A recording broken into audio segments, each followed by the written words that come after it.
do is just take about 10 or 15 minutes and kind of frame up the issue of specifically missile defense in the NATO-European context, with a special emphasis on our discussions with Russia on cooperation. As most of you know, last month, President Obama hosted NATO heads of state and government in Chicago for an alliance summit. The summit was focused on ensuring that the alliance develops the capabilities necessary to meet the security challenges of the 21st century. This vision, enshrined in a new document titled NATO Forces 2020, helps set NATO's priorities for investing in capabilities the alliance needs to move forward with over the next decade. Today, I'd like to focus on one element of NATO Forces 2020, and that is missile defense. NATO has been developing a missile defense capability since the mid-1990s. The alliance's initial work on missile defense was focused on the development of a theater missile defense capability designed to protect its military forces from short and medium-range threats.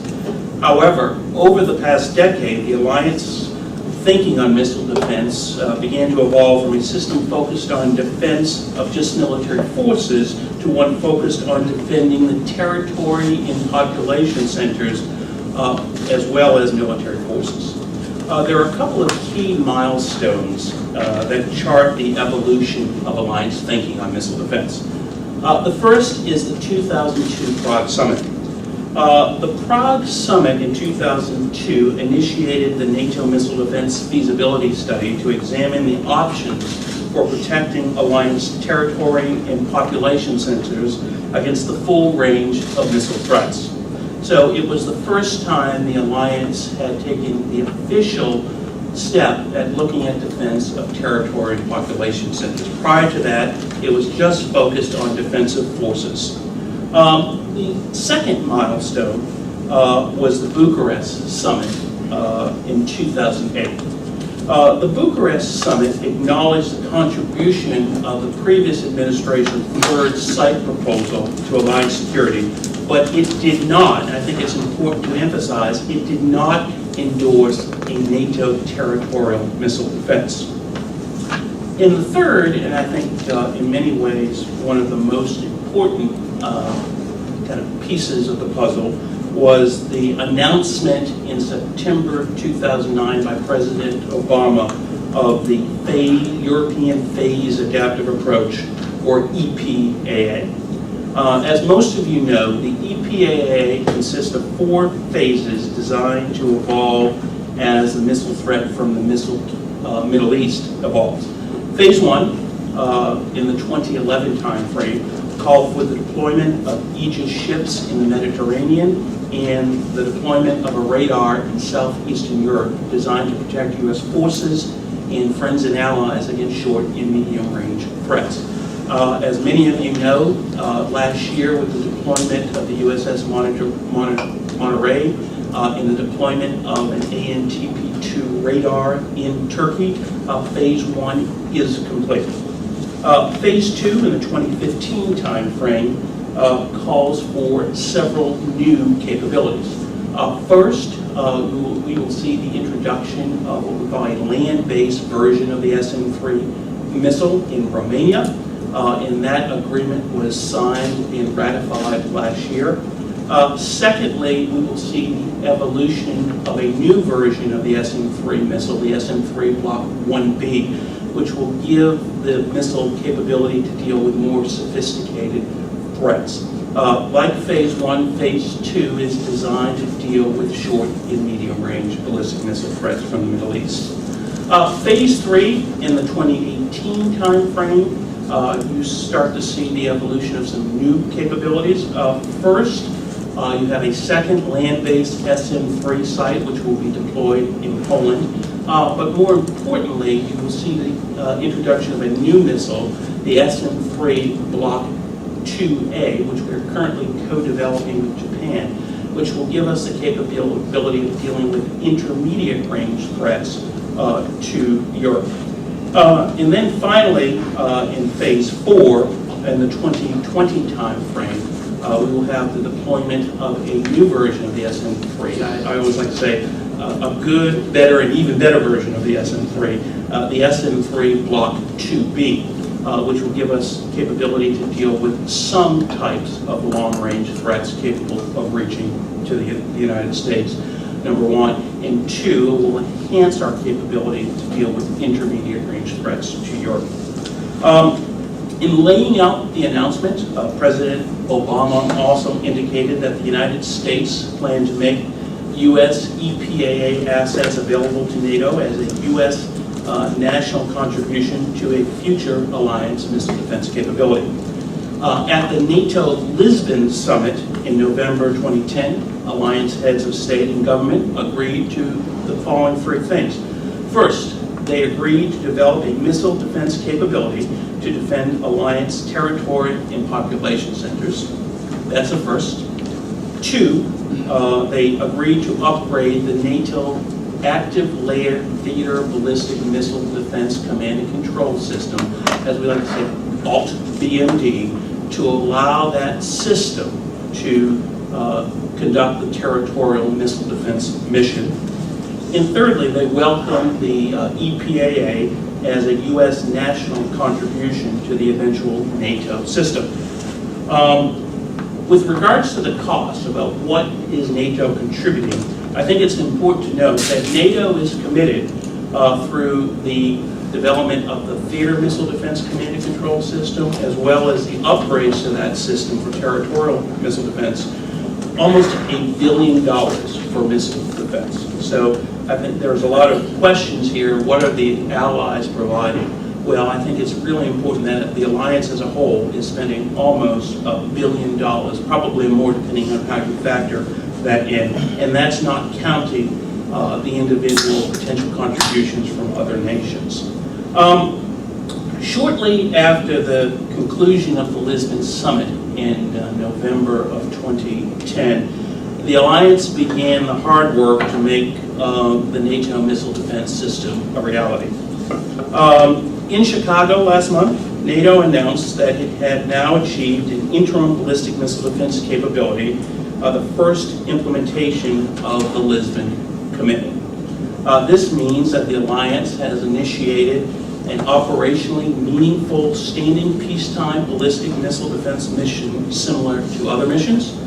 NATO has also agreed on the command and control procedures for ballistic missile defense, designated Admiral Stavridis in his capacity as SACEUR as the commander for the mission, and demonstrated an interoperable command and control capability funded by all allies through the ALT-BMD system.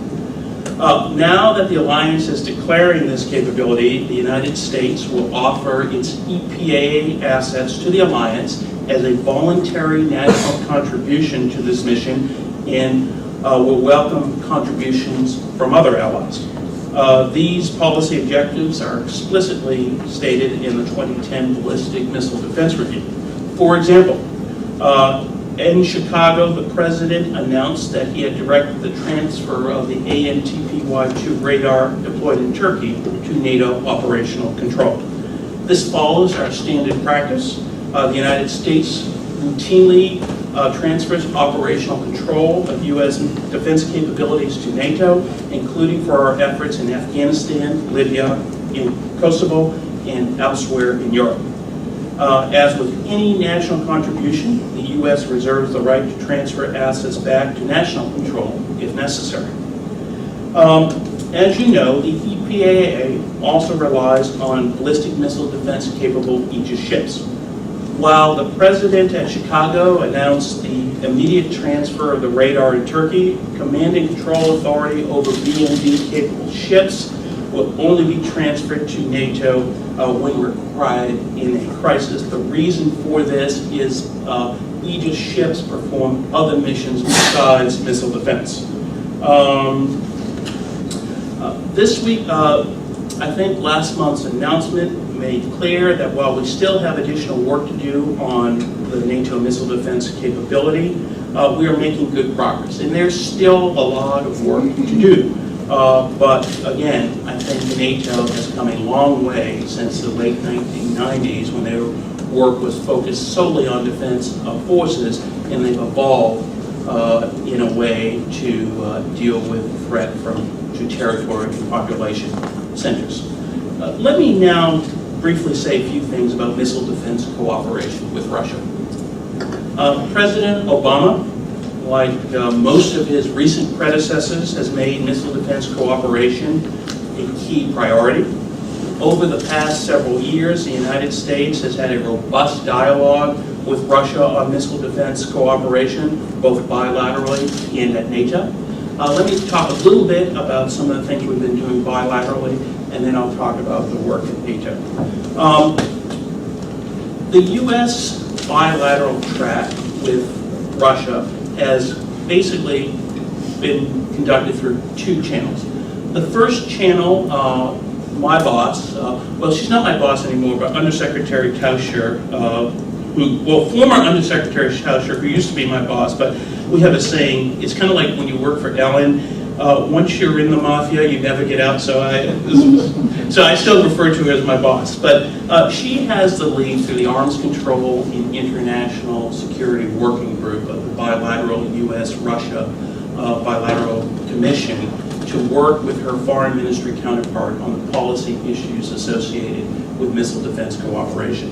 And then on the defense-to-defense side, we have Jim Miller, the Undersecretary of Defense for Policy, and his counterpart, Anatoly Antonov, who are working more technical issues. As you well know, Russia has expressed a number of concerns about U.S. and NATO missile defenses, most importantly that it could potentially undermine their strategic deterrent. And they've called for, quote, legally binding guarantees and objective criteria to reassure them. Now, we've made it very clear that legally binding guarantees and objective criteria, which primarily are designed to limit U.S. missile defense systems, are not on the table, period.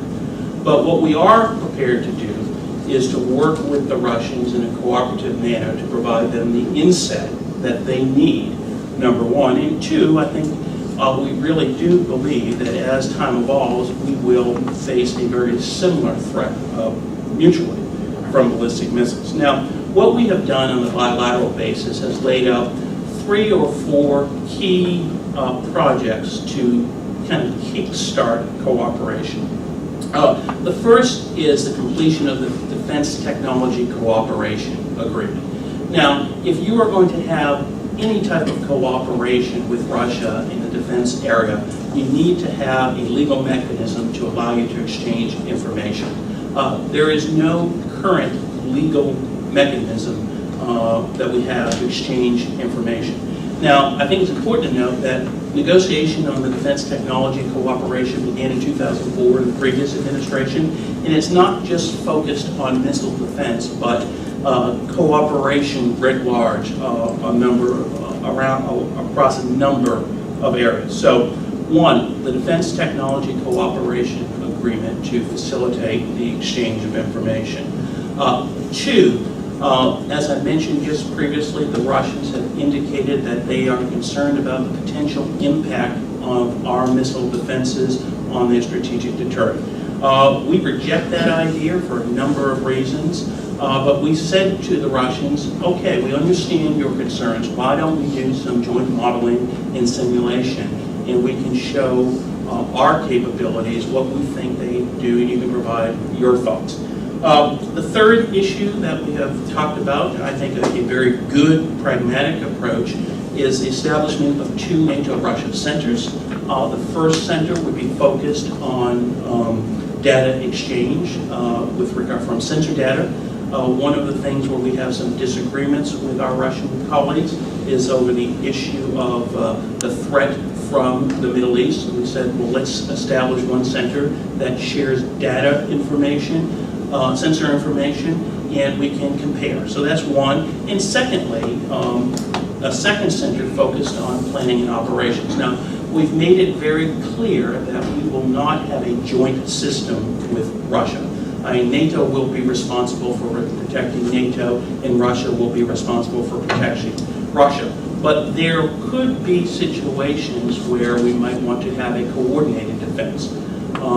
And so one of the things that we have proposed is setting up a Missile Defense Planning and Operations Center. So in scenarios where we are both dealing with a mutual threat, we can coordinate our plans and operations.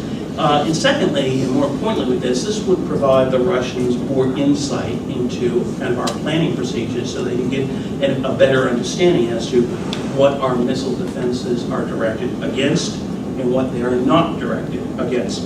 And then finally, the fourth area of practical cooperation, we've actually made a little progress here, is the resumption of the NATO-Russia and US-Russia theater missile defense exercises. Many of you may not know, but throughout the 1990s and well into the previous decade, we had a highly successful theater missile defense exercise with the Russians on a bilateral basis, and we also had another very highly successful NATO-Russia theater missile defense work program. And I would argue that under the previous program of work of the NATO-Russia Council, the work on theater missile defense was probably one of the most successful areas of cooperation.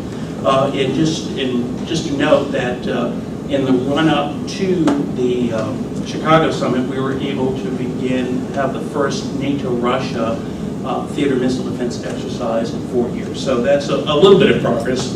Not much, but these things happen in baby steps. Let me talk a little bit about NATO-Russia cooperation, and then I'll kind of sum up with kind of where we are with the overarching prospects for cooperation with Russia. At the NATO-Russia summit in Lisbon in November 2010, NATO and Russia did three key things with regards to missile defense. First, they completed a joint ballistic missile threat assessment and agreed to continue dialogue. Second, they agreed to resume theater missile defense cooperation. And third, they tasked the NATO-Russia Council to develop a comprehensive joint analysis of the future framework for missile defense cooperation for defense of territories and population centers. As I noted just previously, we were able to have the first theater missile defense exercise in 4 years in April of this year, but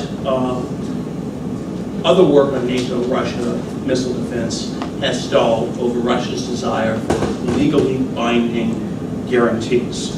Again, we've reiterated both bilaterally as well as within the context of NATO that the alliance is not prepared to provide legally binding guarantees, but we are prepared to provide a political assurance. For example, in the Chicago Summit Declaration, Alliance heads of state and government stated the following with regards to missile defense cooperation with Russia.